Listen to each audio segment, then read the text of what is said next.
మీరు ఈ క్వశ్చన్ డైరెక్ట్గా త్రివిక్రమ్ గారు గబ్బర్ సింగ్ అప్పుడు ఇప్పుడు కాదండి, గబ్బర్ సింగ్ అప్పుడు హరీష్ బాగా రాశాడు బాగా తీశాడు అని చెప్పి ఆయనే చెప్పారు. నా షాక్ సినిమా నుంచి ఉస్తాద్ భగత్ సింగ్ వరకు నా సినిమాలో ఉన్న నా మెయిన్ నా పవరే డైలాగ్ రైటర్.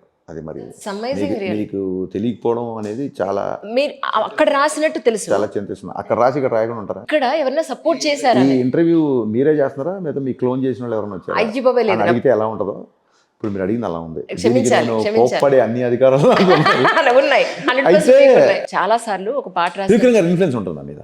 మీరు త్రివిక్రమ్ గారి ఇన్ఫ్లుయెన్స్, నేను అసిస్టెంట్ డైరెక్టర్ ఉన్నప్పుడు ఆయన 5-6 నంది అవార్డ్స్ కొట్టేసిన స్టార్ డైలాగ్ రైటర్ ఆయన. త్రివిక్రమ్ గారి ఇన్ఫ్లుయెన్స్ ఉంటుండొచ్చు నా మీద. బట్ ఈ సినిమాకి ప్రతిసారి నా సినిమా బాగాలేని రాసిన రివ్యూలలో కూడా, ఏ రివ్యూ నా సినిమా ఆడని సినిమాలో కూడా హరిశంకర్ డైలాగ్స్ అదిరిపోయాను రాసిన లైన్స్ మీకు ఉన్నాయి.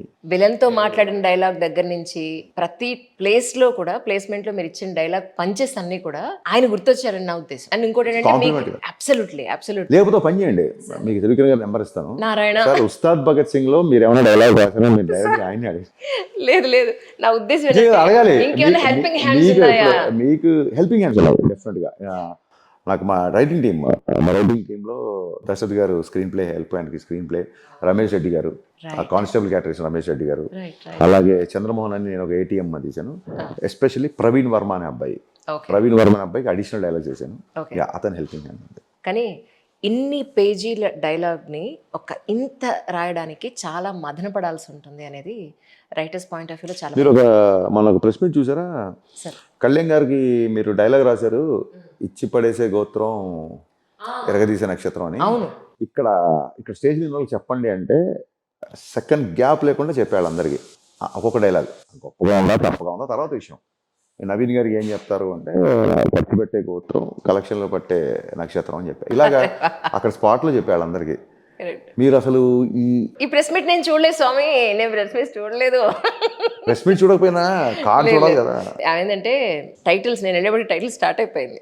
జస్ట్ స్టార్ట్ అయిన మూవీ నేను కూర్చున్నాను. ఏంటి ఎవరికెవరికి ఏం థ్యాంక్స్ చెప్పారు కూడా నాకు. 10 ఫ్లోర్లకు పిలిచి 10 ఫ్లోర్లు ఎక్కించి, సరే లిఫ్ట్లోనో మెట్లోనో ఏదో ఒకటి 10 ఫ్లోర్లకు ఎక్కించి పోడ్కాస్ట్ అనే పేరు పెట్టి 2 కెమెరాలు పెట్టి, ఈ సినిమా డైలాగ్ మీరే రాశారా? ఇంత తెలుగు భాషలో నాకు నచ్చని ఏదైనా ఒక క్వశ్చన్ ఉందంటే అది వాళ్ళ మీద, ఇది చరిత్రలో మిగిలిపోతుంది. ఈ డైలాగ్స్ కి ఏమన్నా హెల్పింగ్ హ్యాండ్స్ ఉన్నాయనేది నా ఉద్దేశం. బట్ త్రివిక్రమ్ గారిని మైమర్పించారండి అనేది నా ఉద్దేశం మాత్రం అదే. అంటే మీరే పూర్తి స్థాయిలో దీనికి డైలాగ్స్ రాశారని ఇప్పుడు మీరు చెబితే నాకు తెలిసింది. ప్రేక్షకులకు కూడా చాలా మందికి తెలియకపోయిన అలాంటి వాళ్ళకి, అమాయకులకి ఇప్పుడు నేను కూడా చెప్తున్నాను ఈ సందర్భంగా.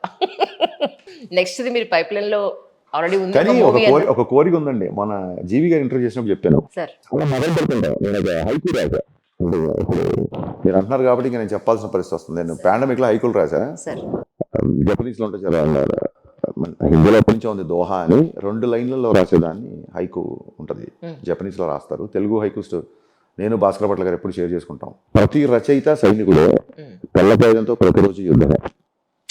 అది నేను రాసిన హైకు.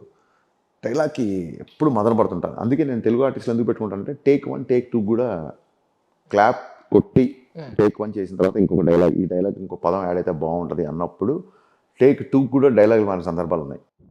మరి టేక్ 1 టేక్ 2 మధ్యన డైలాగ్ మార్చేస్తారు కాబట్టి మా రైటింగ్ టీమ్ అవ్వచ్చు లేదా త్రివిక్రమ్ గారు అవ్వచ్చు 24 hours నన్ను సెట్లో ఉండలేరు కదా. సో నేనే రాసుకోవాలి. సో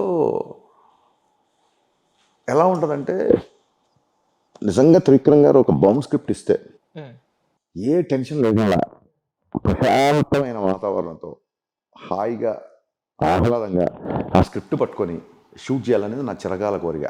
ఆయన కూడా నేను డైరెక్ట్గా అడగబోతాను. ఇంటర్వ్యూలో చెప్పాను, త్రివిక్రమ్ గారి మాటలు నేను డైరెక్ట్ చేయాలి అనే ఒక కోరిక అయితే ఉంది. ఇప్పుడు మీరు అడిగారు కాబట్టి ఆ కోరిక ఇంకా తీరలేదు. That's amazing really. కానీ నెక్స్ట్ మూవీ పైప్ లైన్లో ఉంది ఆల్రెడీ, అతి తొందరలోనే మీరు అనౌన్స్ చేస్తారన్నారు. ఇది ఎంతవరకు నిజం ఒకసారి తెలుసుకుందాం. నిజం, సినిమాలు చేసుకుంటూ వెళ్ళాలి కదా. నేను ఇంతే సినిమాలు చెప్పినట్టు, సినిమా బ్లాక్ బాస్టర్ అయినాడు ఆగడు, నెక్స్ట్ సినిమా చేస్తాడు, సినిమా సరిగా ఆడకపోయినా ఇంకో సినిమా చేయాలి. 100% నాకు KVN ప్రొడక్షన్స్ ఇప్పుడు చిరంజీవి గారు బాబీ సినిమా చేస్తున్నారు, కేవీఎన్ ప్రొడక్షన్స్తో ఒక కమిట్మెంట్ ఉంది, మన సితార వంశీ గారితో కమిట్మెంట్ ఉంది. సో ఏ సినిమా ఏంటి అనేది ఇలాంటి ప్రశ్నల ధాటిని తట్టుకొని కష్టపడి రాస్తే మా క్రెడిట్ కూడా మీరు అయ్యయ్యో లాగేసుకుంటే దాన్ని కూడా ఫైట్ చేసి ఈ పనులు అయ్యాక నెక్స్ట్ సినిమా నారాయణ నారాయణ తప్పలేదు. నారాయణ కాదు, మీరు లెంపలు వేసుకొని గుంజలు కూడా తీసేసి తప్పలేదు. Thank you so much for coming really Yeah. Once again. And one of the cleanest, finest, honest interview. Yeah.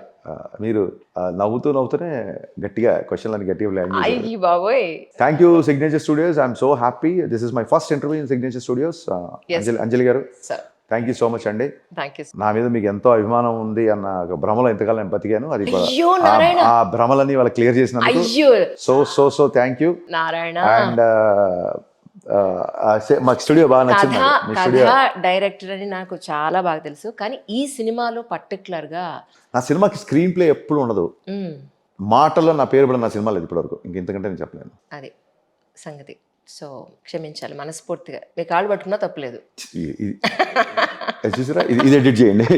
Thanks అండి. సార్ ఈవేళ మీ ఇంటర్వ్యూని మా ఫ్రెండ్ వాళ్ళకి ఫోన్ చేసినప్పుడు వాళ్ళు అన్నారంటే, వీళ్ళు సారంగా అని జూబ్లీ హిల్స్ రోడ్ నెంబర్ 36లో ద బెస్ట్ ప్లేస్ అన్నమాట. మీరు ఎప్పుడైనా వెళ్ళి చూడండి. ఆయనకి మా వంతు ప్రేమతో చంద్రునికో నూలు పోగులాగా మీకు ఇది అక్కడ అన్నీ కూడా మీకు ఫర్ ఎగ్జాంపుల్ ఏం చెప్పాలి, ఒక మంచి ఆర్ట్ పీసెస్ దొరికే ప్లేస్ సార్. అయ్యో డెఫినెట్గా. మరి ఏం పంపించారో నాకు తెలీదు. ఓ మై గాడ్, బాబా బాబా వెంకటేశ్వర స్వామి శుభం భూయాత్. అయ్యో లేదు సార్, వాళ్ళు ఏం పంపిస్తున్నారో నాకు చెప్పలేదు యాక్చువల్లీ. నిజంగా sir, thank you so much for coming.